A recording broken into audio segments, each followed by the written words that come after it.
Kaya po sikap ang title ng ating sikap. Ibig sabihin ng sikap, nagsisikap po tayo. We struggle, we strive, nagpupursigi po tayo sa buhay na ito. Yung kabanalan ay hindi po madali. We all strive, we all make sikap here. Si Kristo at ang pamilya, si Kristo po ang gagabay po sa atin, sa bawat isa sa atin. Buti naman maganda ang panahon. Praise the Lord.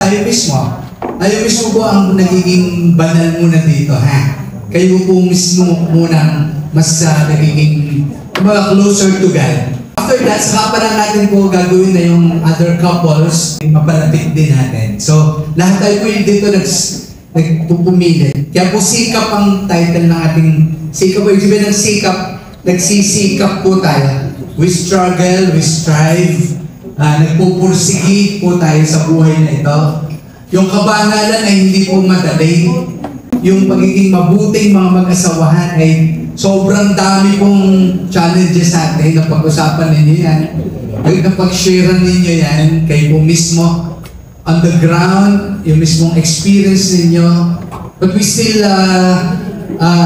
accept God's invitation to be His channel of love and commitment para sa ibang mag-asawahan.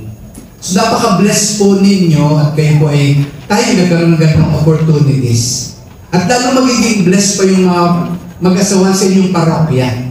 Nafe-feel ko po, na-envision ko na yung mga mag-asawahan po sa inyong mga parokya dito sa ating vicariates po ng 5 and 6, tama na, ay marami po silang matututunan sa atin, maraming enlightenments po sila.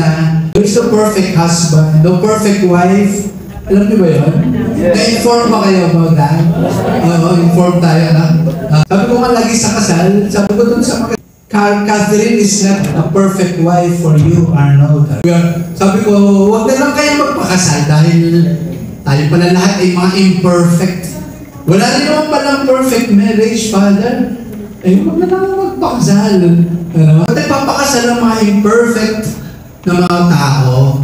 Because we have a perfect God na who understands us so much, who forgives us, na kaya tayong tanggapin sa kabila ng ating mga kahinaan. Isang message yun na ipaparating din natin sa mga mag-asawahan po natin. We all strive, we all make sikap here. Si Kristo at ang pamilya, si Kristo po ang gagabay po sa atin, sa bawat isa sa atin. And while sabay po nangyayari na while we prepare couples, we also prepare ourselves. Para po, habang gusto natin sila maging maayos, nagiging maayos kayo pong mag-asawahan. Habang gusto natin yung couples maging matino at maging maayos, tayo sabay po nangyayari, nagiging matino tayo, maayos kayong mag-asawahan. Siyempre darating po yung mga pagsubok na Christ has so much concern for the couples.